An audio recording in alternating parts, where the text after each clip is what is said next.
glad to be sharing our research findings from our 2-year collaboration with National Council of La Raza and Lake Research Partners on how to promote a narrative that reflects our shared future in a political climate that has been marked by division and toxic rhetoric. The research was made possible with the support of the W.K. Kellogg Foundation. Our speakers today are Clarissa Martinez de Castro of National Council of La Raza and our very own Lucy Turley Odigi and Julie Fisher-Rao of the Opportunity Agenda. The speakers will discuss the purpose of the research project, our key research findings, and ways to apply the research to your everyday work. We'll end by taking questions at the end of the presentation, so feel free to enter any questions you have into the questions function on your GoToWebinar panel. Also feel free to join the conversation online as well as by using the hashtag FutureOverFear or by tweeting OpAgenda. You can also tweet me at Injury if you have any questions. After the webinar concludes today, a short evaluation will pop up on your screen. Please do take the time to fill that out so we can improve future webinars based on your feedback. You'll also receive a follow-up email with a few different materials from today's webinar, including a recording of the presentation, which you should feel free to share with anyone in your networks.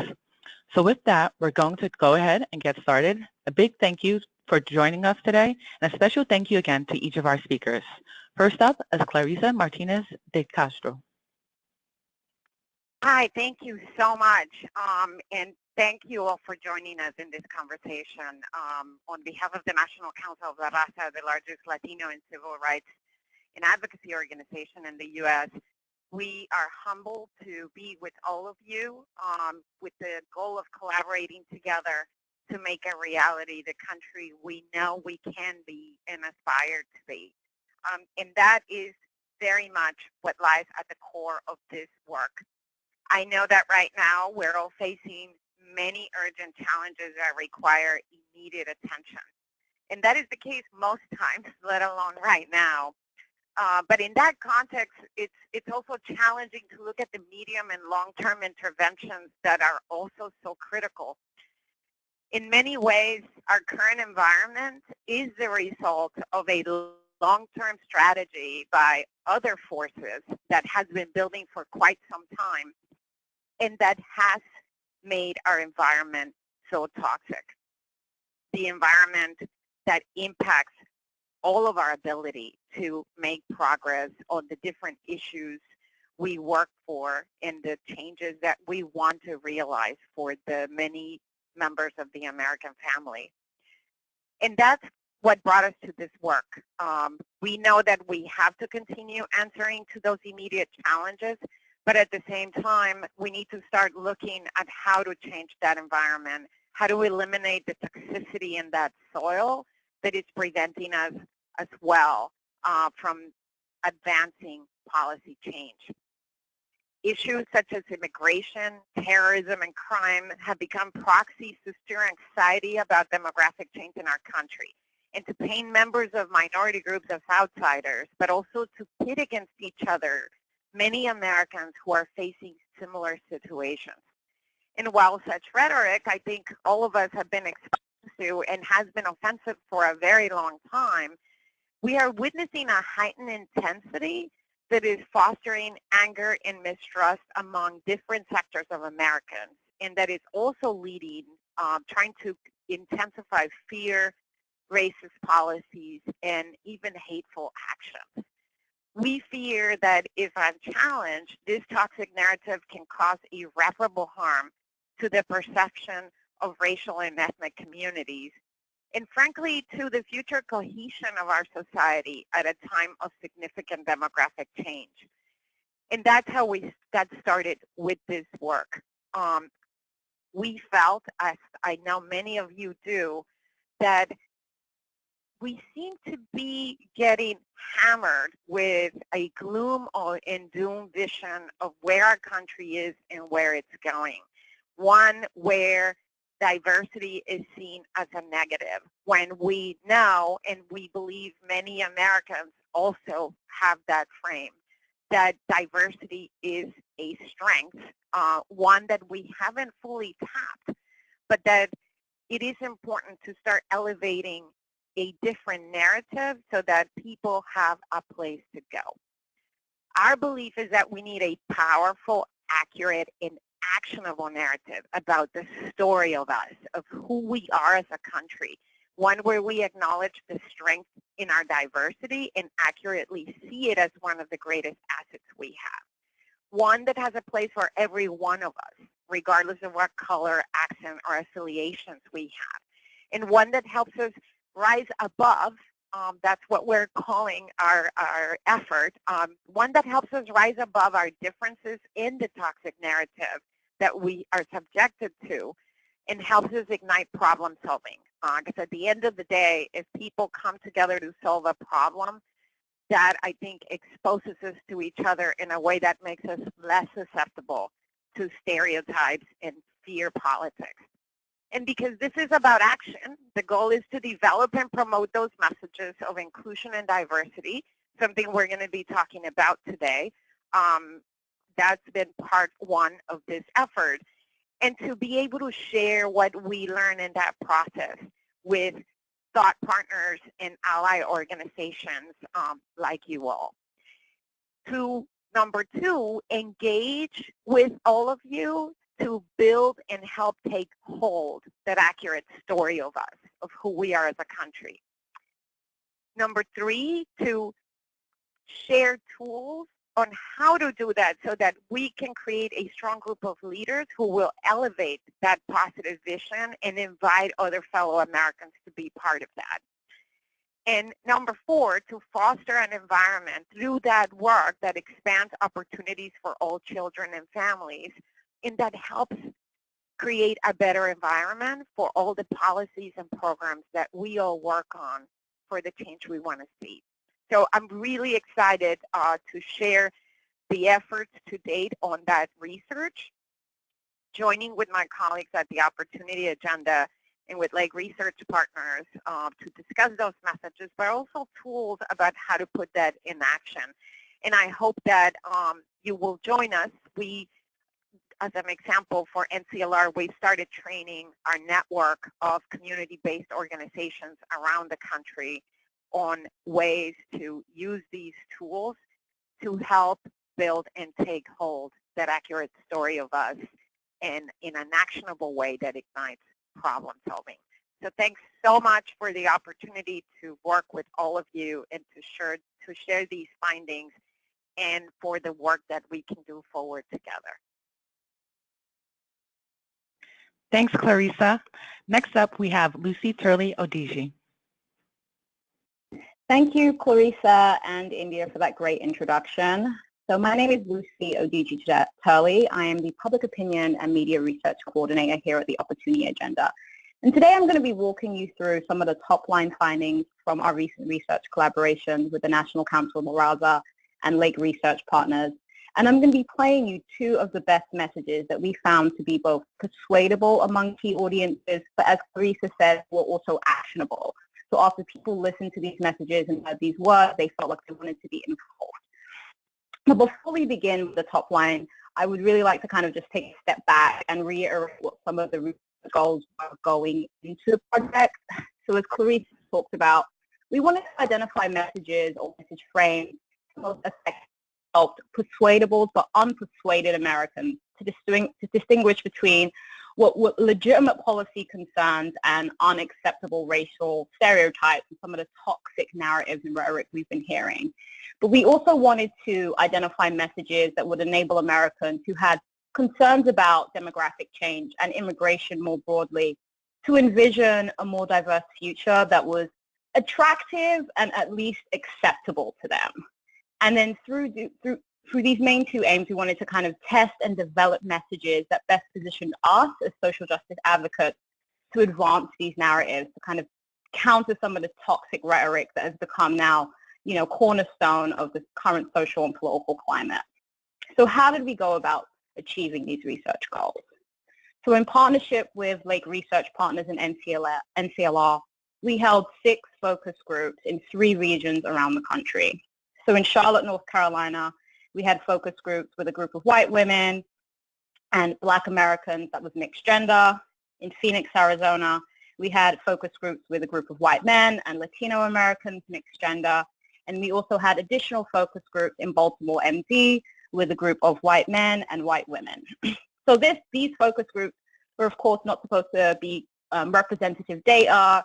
They were supposed to provide us with qualitative insights about how people were currently thinking and feeling about diversity, discrimination, and demographic change in the current political social climate directly following the outcome of the November election. In addition to these 6 focus groups, we held national dial surveys, which was administered on the first week of March with over 1,000 participants.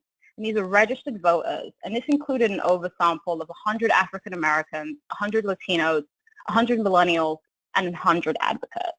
So the participants in this survey, they responded to a series of questions related to diversity, their opinions about demographic change, and specific policy issues, including the 90-day travel ban and plans to build a border wall. And they will also listen to a series of messages that we developed in partnership with NCLR and Lake Research Partners. And they responded in real time to these messages. And we're going to play you some of these messages today. And you're going to see them responding. So dialing up when they found things to be persuadable, and dialing down when they were kind of turned off or didn't find things to be as convincing. So what did we find? So currently, about 33% of registered voters fall into what we would call our base. So these are people who are with us, they share our values, and they are going to be key people in terms of moving this narrative, the shared story of us forward.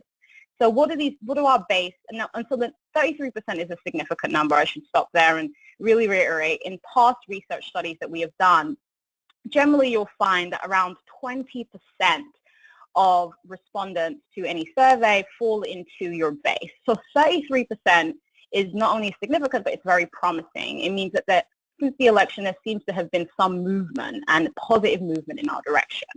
So our base right now, they strongly embrace diversity. They believe it helps us solve problems. They believe that discrimination towards many groups is a very serious problem, and they see a strong role for government in ensuring opportunity for everyone. The base is more likely to be women, younger, Democratic, and African American, but I really want to stress that this is not synonymous with our base. There are Republicans in our base. There are older white Americans in our base. It's just that they're more likely to be women, younger, and Democratic. So this is our base. Then you move over to the opposition. So currently our opposition makes up about 17% of registered voters. And I know this is a word that may turn off some people. And so I think a more beneficial way of thinking about it is the opposition are people who are going to be less receptive of our message, of this collective story of us. And to kind of steal a saying from our friends over at Lake Research Partners, the best way to think of the opposition is not us versus them. It's if you created a quiz, these are the people who got all the questions wrong. So the values and the attitudes that currently define the opposition is that they're really ambivalent or against the concept of diversity. They believe that government assistance has created a culture of dependency, and they also believe that minorities use racism as an excuse for their own values. They're more likely to be male, older, white, from the South, and Republicans. Again, I want to stress that this is not a partisan breakdown. They're more likely, but there are Democrats who also fall into this opposition audience segment. And finally, we have our persuadables. So persuadables right now represent a significant segment of registered voters, so 50%.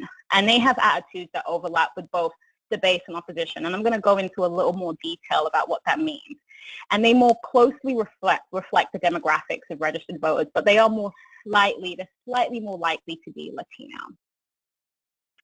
So as I've mentioned, I really want to stress the point that base, opposition, and persuadables are not partisan breakdowns. They're based on respondents to our national dial surveys, their responses to a series of questions that we asked about their attitudes, their beliefs, and their values. So what I want to do now is walk you through some of those responses and provide you with a context for understanding how we define who our base is, who our opposition is, and who our persuadables are. So as you see now in this chart, one of the series of questions that we asked respondents to our survey is how concerned they are currently about a series of different social and political issues. So you see here on the top line that when it comes to the tone of politics and political conversations, pretty much across the board among our base, our opposition, and our persuadables, there is high levels of concern. So on a 10-point scale, an 8 to 10 score was found by 79% of our base. They find the tone of politics to be something that they're seriously concerned about. This is the same for 64% of the opposition and 64% of persuadables. You also see here that generally the majority of both the base, the opposition, and persuadables are concerned about the ability for their families to make ends meet. But then you begin to see like a significant divergence of opinion. So you see here when it comes to how people from different respects or the treatment of people from different cultures, 75% of our base are seriously concerned about this issue. This is only a concern for 27% of the opposition, but 62% of persuadables, which is really important. What is an issue that is concerning our opposition is the ability to trust the media. So you see here with the circled line that 76% of the opposition cite the ability to trust the media as a serious concern. This is only a concern for 31% of our base and 62% of our opposition. Now, when it comes to this idea that the tone of politics and divisiveness is a serious issue facing the nation, that was something that came out in the results of our national dial test, but also in the focus groups that we held across the country. So you see here that a white man who participated in a focus group in Phoenix, Arizona, he said, "I'm really concerned at the divide and how dramatic the divide continues to get." A white woman in Baltimore mentioned that she felt that the media was so dishonest and was playing a key role in kind of, encouraging some of the divisiveness that we're seeing. And you see a kind of similar sentiment that is expressed by a Latino man in Phoenix who felt that Trump wasn't being given a chance, immediately following his entrance to the administration. Another series of questions that we asked is how serious of a problem participants felt that a series of social issues and political issues were. And so we see here on the top line that, again, political division is something that is cited as a serious issue among all of these key segments. So our base, the opposition, and persuadable see political division as a very serious problem facing the nation. We also see that racial discrimination and relations between racial and ethnic groups is an issue that our base sees as a very serious problem facing the nation. The same cannot be said for the opposition. In fact, the opposition doesn't seem to believe that racial discrimination or racism facing particular ethnic groups is a serious issue at all. And this is across the board in terms of racial discrimination, gender discrimination. It's just not something that they see, or they really have a significant pushback against any kind of discrimination as being an issue. And you see a similar trend again when you break it down by specific groups. So you see here across the board that our base believes that discrimination against Muslims and immigrants and other groups is a serious issue facing the nation, whereas opposition, again, has significant pushback. And what you do actually find is that the base and persuadables believe that discrimination against whites, they're significantly more likely than the base to believe that discrimination against whites is a serious problem facing the nation. And I think one of the key takeaways here is that our persuadables are even more likely than the opposition to have a belief that discrimination against whites is currently a serious issue facing the nation, for 32% versus 22%. Now, a final context slide that I want to share with you here is the response to the following question, which is, which of the following is the primary reasons why wealthy Americans have achieved financial success? Because they worked harder or because they were given more opportunities? So we found that this question and responses to this question is a key predictor of whether or not our participants fell into our base or fell into our opposition.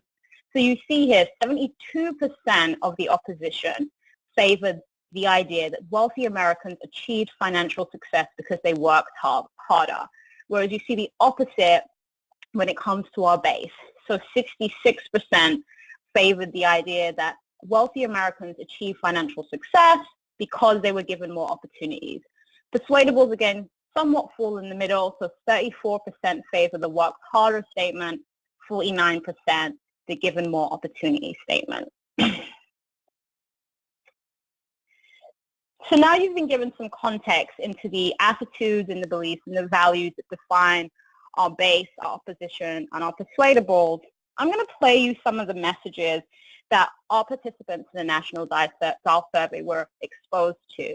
And so for those of you who haven't necessarily seen a Dial survey, if you've ever watched the political debates and seen the polling, what the Dial test does is show you people's real-time reactions to particular messages. So when they're hearing something they like, they're able to dial up, and when they're hearing something they like, they can dial down. And so you're going to see lines. If they go up, it means that it's a message or it's a phrase that they find to be persuasive, and if the line goes down, we're losing this particular audience segment.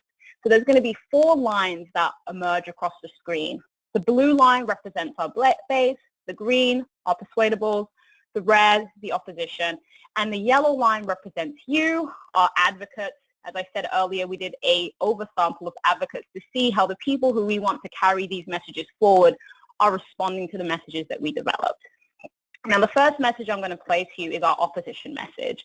So this builds on very kind of traditional conservative talking points. It's common sense for us to over-police particular communities. It's common sense for us to implement a travel ban on Muslims or to build a border wall because it keeps us safer. So this is something that, of course, us as social justice advocates push back against, but it's a very effective message. And you're going to see that it's very effective with our persuadables. But the good news is that we identified several messages that beat this opposition message. But let me play the opposition message so you can get an idea of what we found from the Dial test. Keeping the people of this country safe is a core responsibility of our government. We cannot let political correctness and fear of offending someone stand in the way of protecting our country. It's common sense to take a closer look at people from countries and religious sects that have attacked and threatened us in the very recent past. It's common sense to protect ourselves from drugs and violence in Mexico through aggressive law enforcement and protecting our borders. And it's common sense for police to stop people more often in high-crime neighborhoods, even though those neighborhoods are often majority black. These actions are not racist. They are common sense steps for keeping our country and people safe. So as you see here, the red line represents the opposition. This is something that really resonates with them. They particularly dial up when they hear the idea that it's common sense to protect ourselves from drugs and violence. This is also a message that resonates with our persuadables, but then you see that the base and our advocates are dialing down. So obviously the advocates immediately begin to dial down. They're just dialing down the entire way. They're not convinced. The base dial down when they hear the idea that it's common sense to take a closer look at people from other countries or religious sects. But, you know, the most important takeaway from this is that this message is very effective among our persuadables, and they're very malleable right now. And so if they're hearing ideas that play into fear and play into the idea that if you impose really restrictive and dogmatic policies that they'll be safer, they are convinced.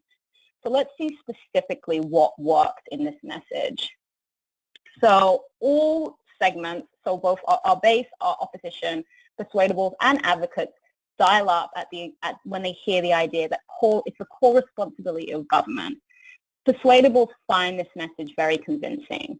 Persuadables dial up when they hear it's common sense to protect ourselves from drugs and violence, and we cannot let political correctness or fear of offending stop us from implementing particular policies, and it's common sense steps for keeping our country and people safe.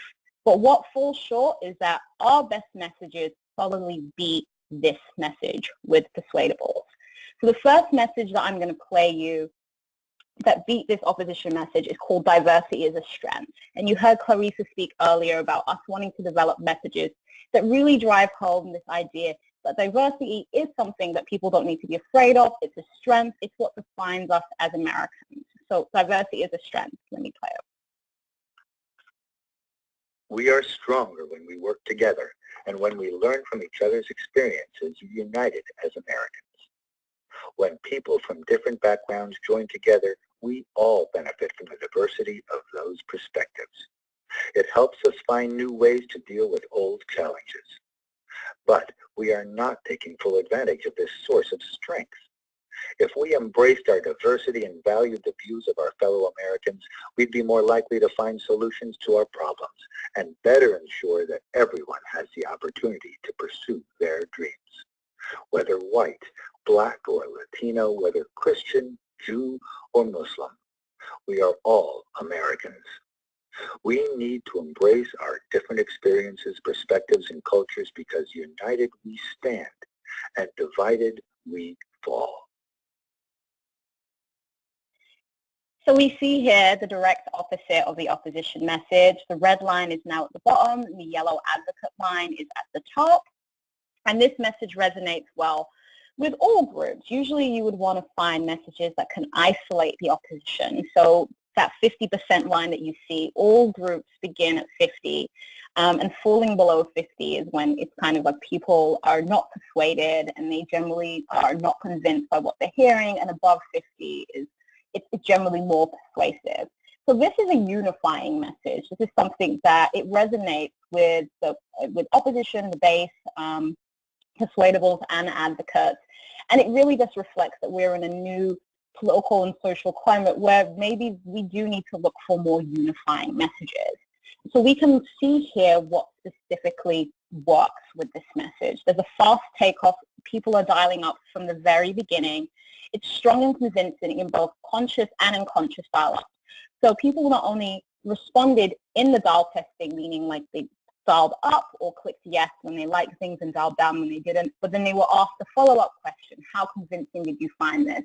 And so you see here on a scale of 0 to 100 that most demographic groups generally fall above a 50%. They found this message to be very convincing. Opposition dialed down when they hear, but we are not taking advantage of this source as in diversity. We're not taking advantage of diversity as a strength. And we also find that linking diversity to solving problems resonates with both the base and persuadable. They particularly like the idea that we are stronger when we work together, when people from different backgrounds join together. If we embrace our diversity and value the views of others, we're more likely to find solutions. So what falls short? Some people would argue that you want to isolate the opposition, so that could potentially be a limitation, but we are in a new climate where maybe we want to reach out to the opposition more, but also unity as a value seems to be less important for our base. Now, the second message I'm going to play you is a message that does isolate our opposition. They did not like this message. It's called pragmatism, and this message is slightly different from diversity as a strength because it calls out a culprit. So who is to blame for the diversiveness?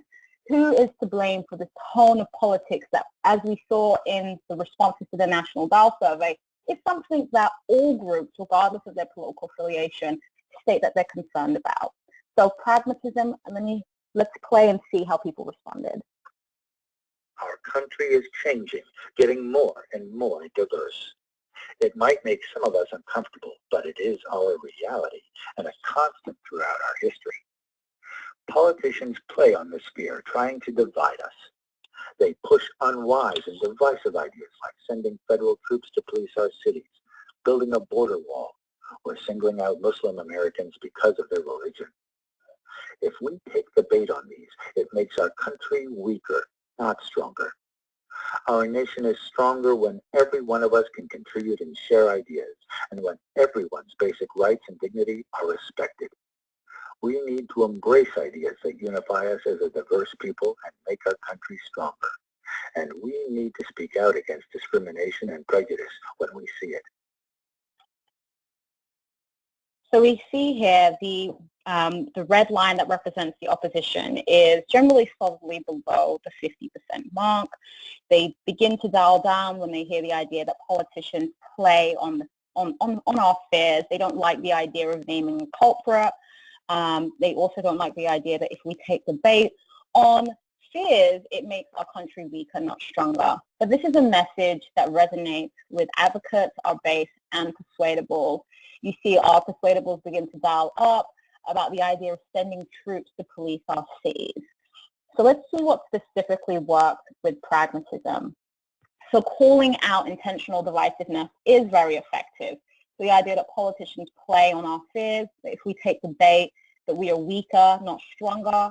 It has a strong close with the base and persuadables, and they particularly like the idea that we need to embrace ideas that unify us as a diverse people and make our country stronger. And we need to speak out against discrimination and prejudice when we see it.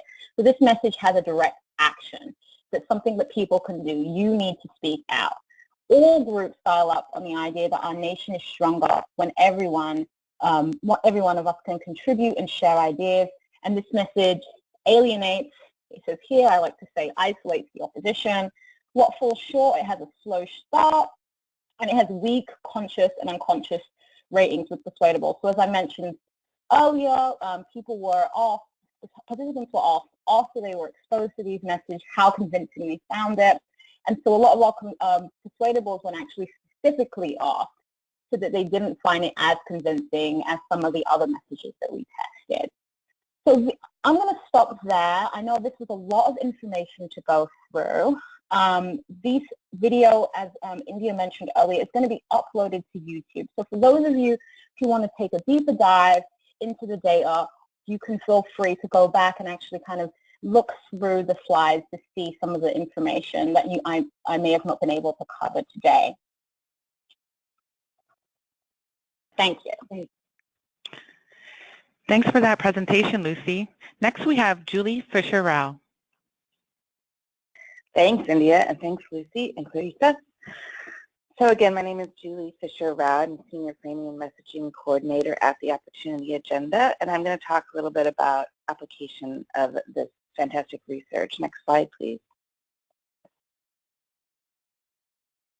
So in thinking about communication, we usually talk about 4 kinds of communications, that there's your branding, your campaign communications, which is how to win something right now, crisis communications, how to really make sure that you're in a good position in case someone comes after you, and then finally this last piece, the long-term movement of hearts and minds. And as Clarissa said in the beginning, this research is really aimed at trying to figure out how we can really move long-term hearts and minds to counter what we know has been the long-term strategy of folks who don't have our same goals. Next slide, please. So how do we do that? Go ahead and open these up, please. So we can do that with values-based narrative, making sure that we're talking about values, and you saw some of the values that came out in this research. To make sure that we have a drumbeat of connected messages, that means that not all of us have to go out and say exactly the same thing. This language has been tested, and you saw how it worked, what didn't work. The point of it is not to memorize the paragraph and use it in all of your communications, but rather to take the pieces from it that are most useful to your work, the themes that are going to resonate with your audiences, the vocabulary that really resonated with you, to take all of that out so that when we're telling our stories, they do sound like they're connected. They do sound like they're telling a long-term story that people can relate to and understand, and hopefully that shifts the attitudes and understanding of folks around these issues, around issues of diversity, what kind of country we want to be. We want to make sure that we focus on solutions. That's really important right now when there are lots of problems that people are pointing out and talking about. It's really important that as soon as we've posed a problem, and talk about a solution or an alternative solution, something that we know works, to point out that we have a vision too. We're not just the ones registering complaints. To be thoughtful about our audience strategy, and Lucy talked a lot about what we found in this research in terms of our base, persuadables, and opposition. Many times if we're not thinking strategically, it can be tempting to just spend a lot of time arguing with the opposition, and this is what you'll see on panels, on news all the time. And we also saw from the very first question that Lucy talked about that really upsets the persuadables. They don't feel good about the tone of our political conversation. They don't really want to watch people arguing. So this is our opportunity. Instead of thinking about the opposition, how we can change their minds or how we can prove them wrong, think instead, what are those persuadables doing and thinking? How can we get to them and bring them further along in our direction? And leave the opposition alone, or at least try to neutralize the effect that they're having on those folks in the middle. And we can do this with a lot of different ways, through our advocacy, through our culture, all different forms of media, and then also in our everyday communications.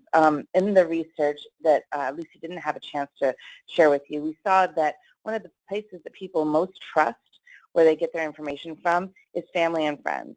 So giving people, your folks, tools to go out and talk in this way, to tell stories in this way that really holds up diversity and holds up our values, is going to be important. Next slide, please.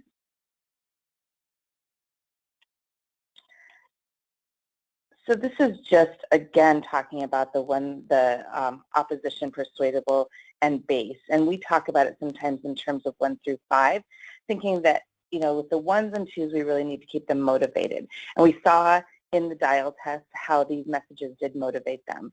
So that's exciting to know. And then to see how we can talk to those folks who are in the middle, who do they listen to, what media reach them, and then finally how we can neutralize the opposition's effect on the rest. We saw that their message is strong, but we saw that we have some messages and some themes that are stronger. Next slide, please. Next slide, please. I'm going to talk now about how to build a message. So really putting this into place. How do we take all of this great research and put it into a blog post, say, or a letter to the editor if we're going to do that, or a Facebook post? We suggest using a value, problem, solution, action structure. I mean, leading with values. This research did explore the values that are really resonating with folks around diversity, around being stronger together to solve our problems.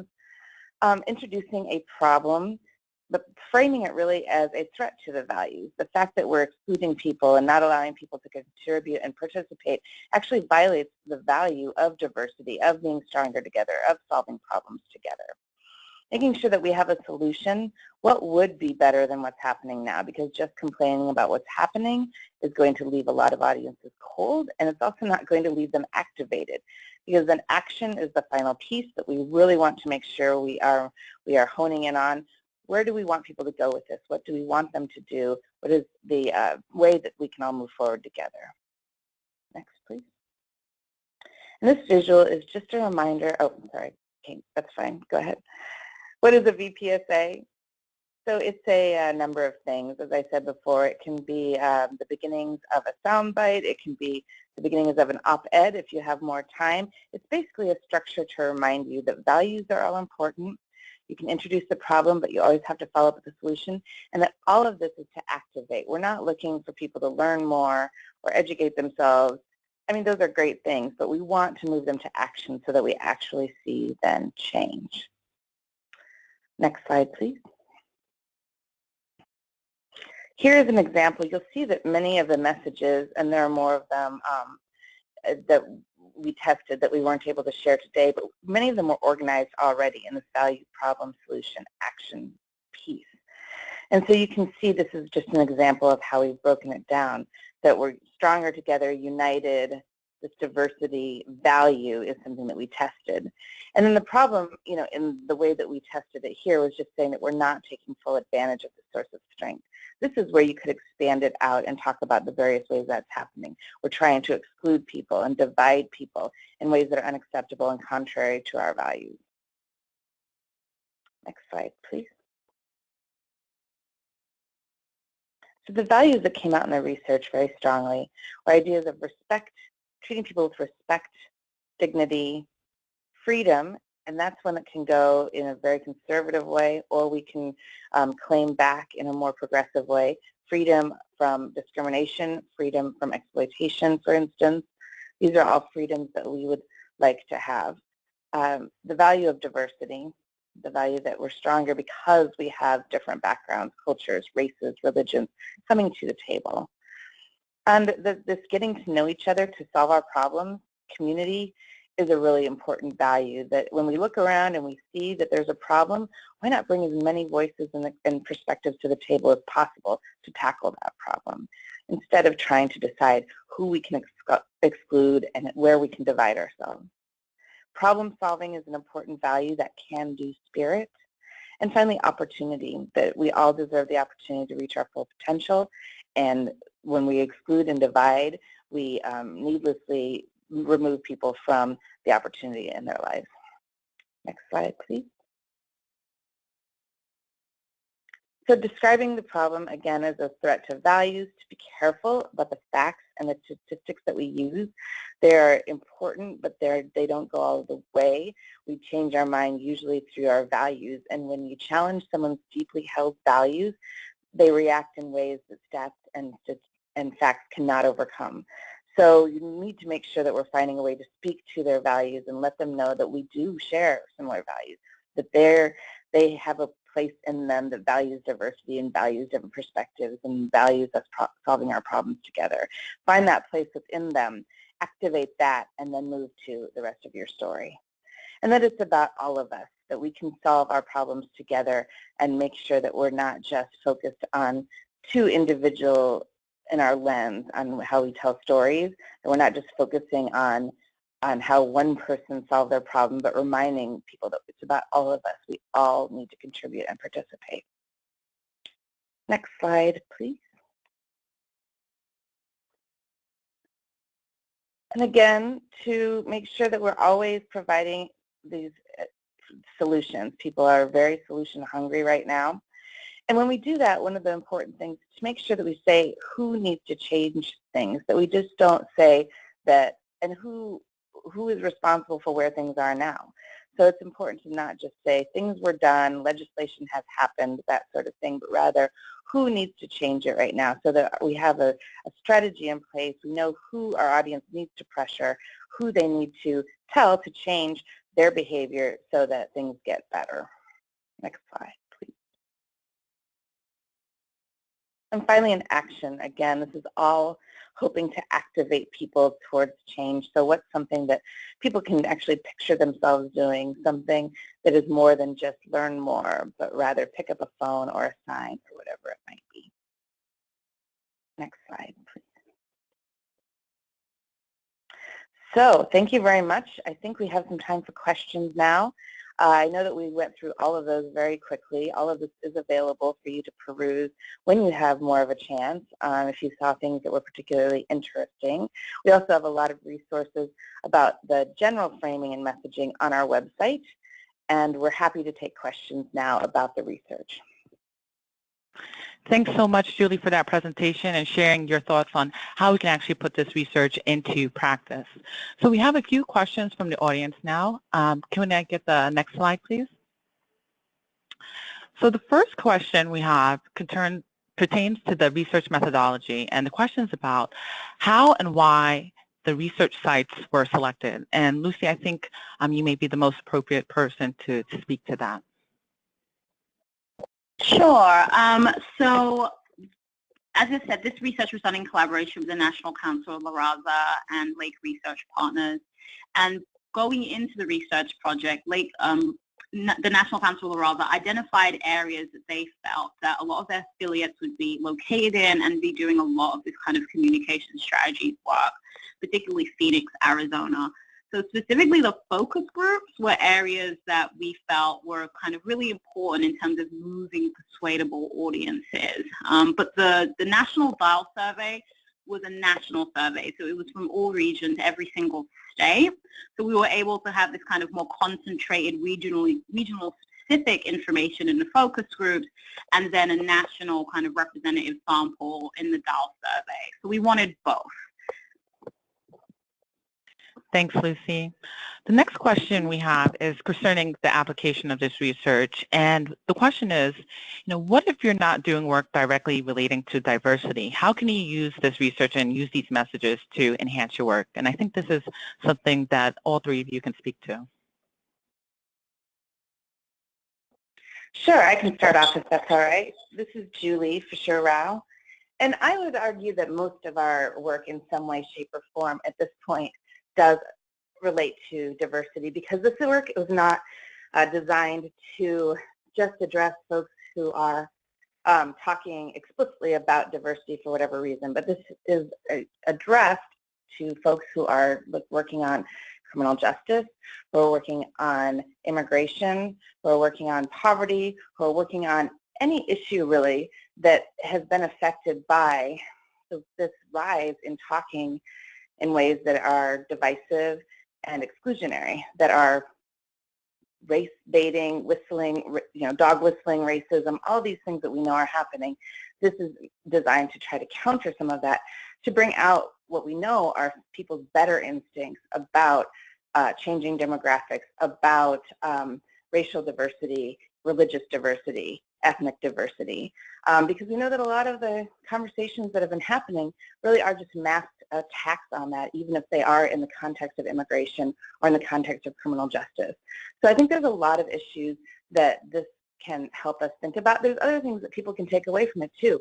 This really strong emphasis on problem solving, to come together and solve our problems, knowing that you can really focus on that for folks, I think is really helpful as well.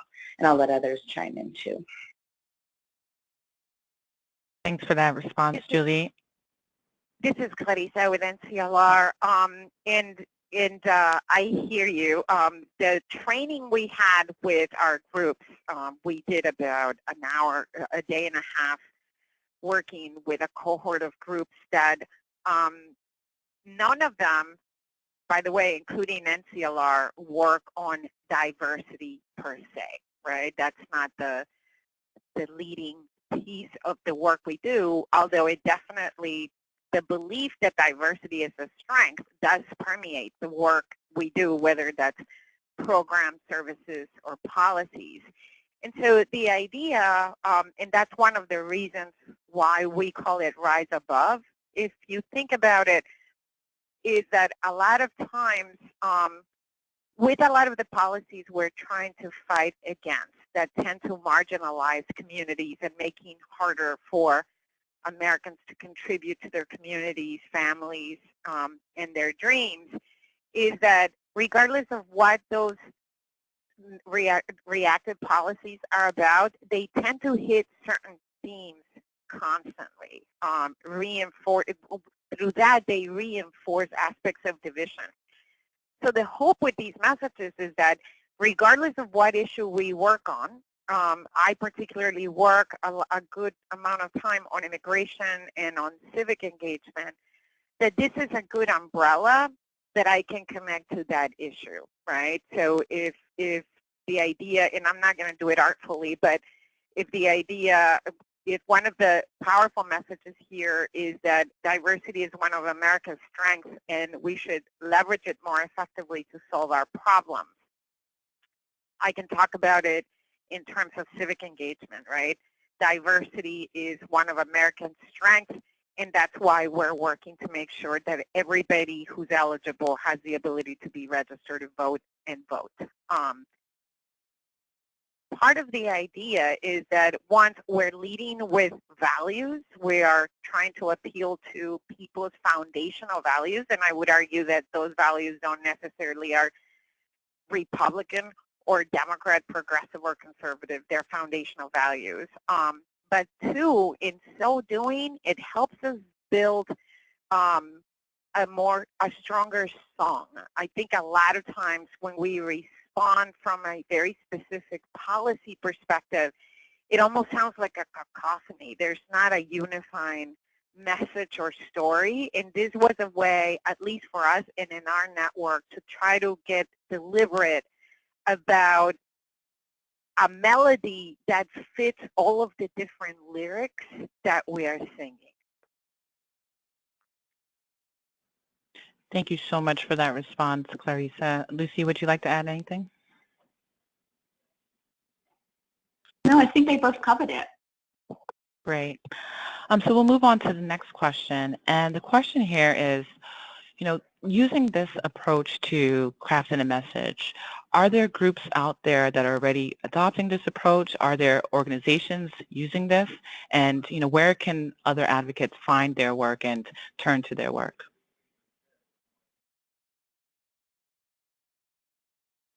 So this is Julie. I can chime in. You know, this is brand new. This is hot off the presses, folks.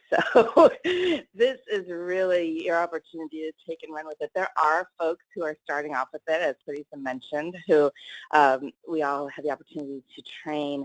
But that was last month, or about a month and a half ago. So they are starting off, and I think they'll do great things. But really, when it comes to this research, this is really brand new. Now there's a lot of folks who are successfully using kind of this values-based approach really well. And I think you'll see a lot of that, you know, in the immigration context in particular. United We Dream does a great job of that. There are certainly other folks who do as well. So there are examples of folks using this values-based approach really well, but applying this research, that's what we're doing today. Thanks so much. Thanks so much for that, Julie. So one thing that you'd mentioned was that, you know, people are really solutions hungry at the moment.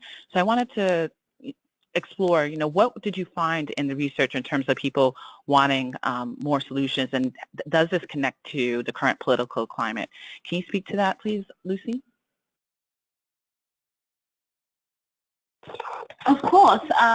So in terms of, you know, in the research, we saw that all groups, regardless of what, you know, audience segment they fell into, are concerned about the toxicity, so the divisiveness in political discourse, and they want to know how we can kind of come together. So some of the messages we weren't able to play for you today was this idea about what is the root cause of this divisiveness that we're seeing. And so one of the messages we tested was called, you know, hate is taught. So this idea that not only is some of the kind of toxic narratives that we're seeing, you know, like counterproductive to us, you know, as a nation and making us weaker, but it can be undone. So people really, that idea really resonated with people, that it's not something that the current state of things is not permanent, that it can be undone. Now, in terms of the solutions, that was something that you begin to see divergence of opinion. So even in the focus groups, some people felt that the concept of diversity in general was something that was what was encouraging, you know, the divisiveness, and that we shouldn't talk about it. But generally, people realized that it was a strength, and that we need to begin having conversations that people feel comfortable participating in. And I found that most of the messages that feed the opposition message do that in a way that kind of, you know, as I've mentioned with the diversity as a strength, are unifying in ways that we have not found in prior message testing research. So as I said, it's usually you want to kind of isolate the opposition, but we saw with diversity as a strength, they were unified. So that for me is like a clear indication that people want to begin having dialogues and having conversations that we haven't been able to have before. And the fact that 33% of registered voters are now falling into our base means that we may be in a unique position to kind of begin presenting solutions. And the solutions, as we see in pragmatism, are we need to counter this toxic rhetoric when we hear it. It doesn't make us stronger. So really giving people kind of direct, actionable things that they can do that are concrete, whether it's calling their congressperson or retweeting. And these are some of the things that also came out in the research that, again, we didn't have time to share today, that people seem to be really galvanizing to. Thanks so much. And so I think we have time for one more question, and the final question relates to this discrepancy between the percentage of people who are part of the opposition versus the percentage of people who are part of the base. And so the question really is going to, it seems like this rhetoric, this toxic rhetoric, is so pervasive. However, in the research, it shows that only 17% of the people who were surveyed were part of that opposition, and 33% are part of this base that supports diversity. So why does it seem that there's such a, such a toxic environment right now? Whether you have any insights about that, and what should people take from this particular research finding? I mean, I can chime in. It's clear that the 17% is a very vocal opposition. So we found that, the opposition is very active, particularly on Facebook and other social media channels. And a lot of people are in that persuadable, so 50%, that's a significant segment of the population who are unsure or could be moved in either direction. So we saw the opposition message. When that fear is triggered, the persuadables will move and will be moved by the opposition message. So it's not that surprising, especially when you take into account the actual percentage of people who, if you want to use the election outcome as an example, who are actually registered voters, who actually voted, you know, across party lines. It's really, I actually think that the findings from this research are in keeping with what we've seen in the last few months since the outcome of the election. And it shows that people are really changing in their perceptions and maybe just not being as vocal as some people on the opposing side. But I'll let Julie kind of speak on that more. Well, yeah, I mean, I would also say, I think that's just right. I would also say that, you know, right now, we are reacting to the opposition making, you know, proposing and enacting legislation and, you know, signing executive orders. So that is in the news, and that seems like maybe it's a louder piece. It's a piece of folks who are in power right now. So I think that that's one of the reasons that it seems like that message is louder. It's also true that we, as folks who are deeply engaged in these things, pay more attention to the other side when they're being loud, and so sometimes that effect is magnified to us. It's our responsibility to then try to determine what the effect is on the persuadables, because as Lucy said, these are folks who can go either way. These are folks who, if they hear an argument that activates their more progressive, diversity appreciating side, will come with us in many ways. But if someone activates their fear and their uncertainty, they can also go in that direction. And so it's up to us to try to counter, you know, that what seems like a really loud opposition message with some of this, and that's exactly what this is designed to do, to activate that part of folks that we know is going to move us all forward in a more productive way. Yeah, this is Clarissa. I would add that, you know, we're talking about, on the one hand, intensity, right? The level of intensity with which people feel and are bound to engage in something. And secondly, I think what surrounds you, right? Think about, when was the last time or how often is it that you hear solid news or other stories about things that Americans, and I mean that all the people in our country, are doing together, that inspire you and that make you feel good? It's just not a real part of the diet that people are exposed to every day.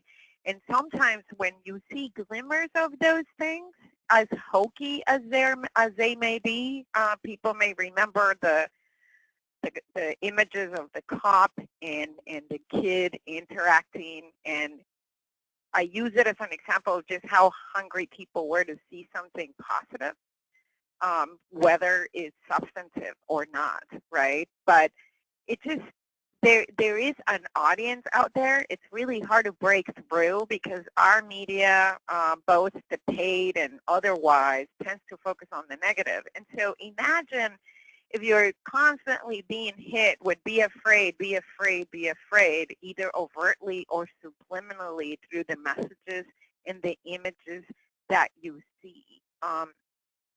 So partly is because those persuadables are susceptible to those messages, as many of us are in different circumstances. The idea is, if we all make an effort to also elevate the examples of where our communities are working together, different colors, different affiliations coming together to solve a problem, and start countering the effects of the other toxicity that is infecting people. And I think we all have examples of that regardless of what particular policy or program we may work on. And the idea was to create a narrative that could be helpful in linking all of these things together regardless of what particular, again, policy or program they are happening in. So the good news is that there's a receptive audience. The challenge is to engage them and give them the avenues for that. Thank you so much for that. This is a great discussion, but it looks like we're out of time now. Thanks again to Clarissa, Lucy, and Julie for sharing their knowledge with us today. We have additional resources about talking about social justice issues on our newly revamped website, opportunityagenda.org. Thank you to the Opportunity Agenda staff who made today's webinar a success, especially Elizabeth Johnson and Jamila Brown. If you have any questions about today's material, please feel free to reach out to me or Elizabeth Johnson. We will send a link with a recording of the webinar and other materials as a follow-up, so you can share that with any colleagues who couldn't make it today. As you close out of GoToWebinar, a short evaluation will pop up. Please fill that out so we can make sure we're offering the best possible content to partners in the future. Thank you again, and have a great day.